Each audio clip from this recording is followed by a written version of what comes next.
আসসালামু আলাইকুম। আমি এসেছি একটা মডেল সরকারি প্রাথমিক বিদ্যালয় থেকে। আজ আপনাদের জন্য নিয়ে এসেছি আমি সাহায্যকারী হতে চাই। লিখেছেন উম্মে সুমনা বুশরা। একজন মহিলার 5 জন ছেলে ছিল।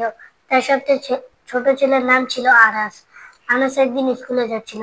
যেতে যেতে সে দেখতে পেল যে একটি মহিলা তার সাথে 2টি ছোট বাচ্চা, তারা শীতে কাঁপছে। মহিলাটি বলছে, এবার শীতটা যে কেমন করে কাটাই।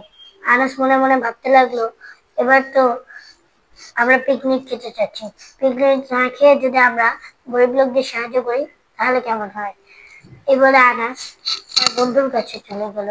তার বন্ধুকে বলল, আমরা যদি পিকনিক না খেয়ে গরিবদের সাহায্য করি তাহলে কেমন হয়। তার বন্ধু বলল, ভালোই তো হয়, তবে আমরা যে ছোট, আমাদের কাছে তো টাকা নেই, আমরা কিভাবে গরিব লোকদের সাহায্য করবো।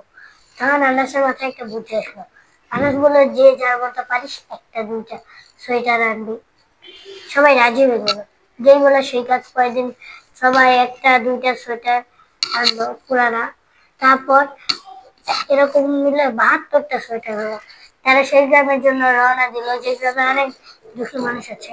যেতে যেতে সবাই দেখতে পেল এক বৃদ্ধ লোক তার গাড়িতে মালামাল চড়াতে পারছে না। তারা সেটি তার তুলতে তাকে সাহায্য করলো। তারপর আনাস ও ওরা সবাই মিলে ওই বৃদ্ধ বলল, আমি তোমাদের আমার দোকানে নিয়ে যাবো, সেই দোকানে তোমাদের আমি চা খাওয়াতে চাই, তোমরা চা খেলে আমি খুশি হব। সবাই চা খাইতে গেল।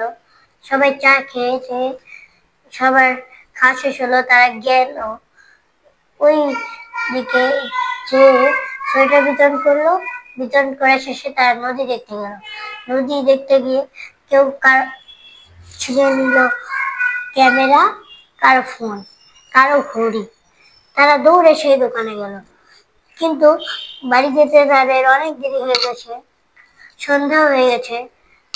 অভিভাবকরা খুঁজতে খুঁজতে প্রধান শিক্ষকের কাছে চলে এসেছে।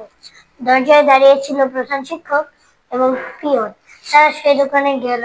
মৃত লোকটি তাদের উজু করার পানি দিল, খেতে দিল।